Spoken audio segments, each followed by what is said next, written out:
পুরুষের সবচেয়ে বড় শক্তি তার টাকা নয়, তার শরীর নয়, তার রাগও নয়। তার আসল শক্তি হলো সবকিছু ভেঙে যাওয়ার পরও পরিবারের সামনে দাঁড়িয়ে বলা, চিন্তা করো না, আমি আছি। এই আমি আছি কথাটা বলার পেছনে কতটা কান্না লুকিয়ে থাকে এটা সবাই বোঝে না। কখনো কোনো পুরুষকে তার ব্যর্থতা নিয়ে বিচার করবেন না। হয়তো সে অনেকবার চেষ্টা করেছে, শুধু কাউকে বলেনি। কিন্তু তার ভেতরে এখনো একটা মানুষ লড়াই করছে। তাকে উপহাস নয়, একটু বিশ্বাস দিন। দেখবেন সেই বিশ্বাসটাই তাকে আবার দাঁড়াতে সাহায্য করবে।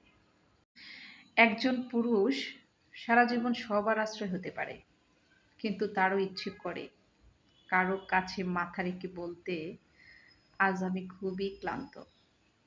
তাই জীবনে পুরুষ মানুষটাকে কখনো উপার্জনের যন্ত্র ভাববেন না, তার যত্ন নিন। কারণ শক্তিশালী মানুষও কখনো কখনো ভেঙে পড়ার অধিকার রাখে। একজন পুরুষ মাস শেষে যখন বেতন পায়, তখন শুধু নিজের কথাই ভাবে না। সে ভাবে বাবার ঔষধ, মার প্রয়োজন, সন্তানের পড়াশোনা আর পরিবারের খরচ। এই সব কিছুর হিসেব তার মাথায় ঘুরতে থাকে। তাই তার উপার্জনকে শুধু টাকা ভাববেন না, ওই টাকার সঙ্গে মিশে আছে তার অনেক অপূর্ণ ইচ্ছা, অনেক না পাওয়া আর অনেক ত্যাগ। একটা পুরুষের সবচেয়ে কঠিন অভিনয় কি জানেন? আমি ঠিক আছি। পকেটে টাকা নেই, মাথায় হাজারটা চিন্তা, ভেতরে হাজারটা ভয়।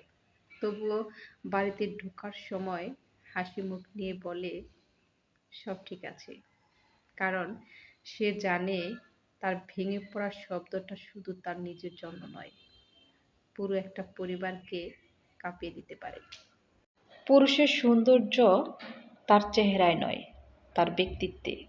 যে পুরুষ কম কথা বলে, তার লক্ষ্যে নিজেকে ব্যস্ত রাখে, বিশ্বাস করুন তার নীরবতাই সবচেয়ে আকর্ষণীয়। বাবা ছেলের ছোট্ট একটা গল্প বলি। ছোটবেলায় ছেলে বাবার কাছে টাকা চাইতো, বাবা হাসি মুখে টাকা বের করে দিত। ছেলেটা কখনো ভাবেনি তার বাবা কোথা থেকে টাকা জোগাড় করলো। ছেলে বড় হয়ে গেল, বাবাও বুড়ো হয়ে গেল। এখন ছেলেটা বুঝতে পারে তার বাবা শুধু তাকে টাকা দেয়নি, নিজের যৌবনটাকে দিয়ে দিয়েছে।